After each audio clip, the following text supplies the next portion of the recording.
नागपूर येथील दोन समाजात झालेल्या दंगलीमध्ये मोठ्या प्रमाणात नुकसान झालं। तसेच या नुकसानीमुळे नागपूर ही गृहमंत्र्यांची असून देखील दंगल होणं ही दुर्दैवी होतं। यावर आता महाराष्ट्राचे मुख्यमंत्री व गृहमंत्री देवेंद्र फडणवीस यांनी आज कोणालाही माफी मिळणार नाही। रात्रीपासून अटक क्षेत्र चालू होतं। रात्री 80 जणांना अटक झाली। आतापर्यंत 100 दंगलग्रस्तांना अटक करण्यात आली आहे।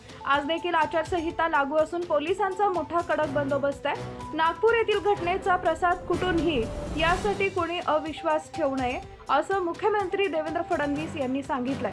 तसेच कुणीही आपण विश्वास ठेवू नये। ज्यांनी गुन्हा केलाय त्यांना शिक्षा होईल। त्यामध्ये काही पोलीसवाले देखील जखमी झाले। वरिष्ठ पोलीस निरीक्षक कदम साहेब यांना देखील हाताला कुऱ्हाड लागली, तरी देखील त्यांनी आपलं कर्तव्य विसरलं नाही आणि दंगलग्रस्तांना शांत करण्याचा प्रयत्न केला।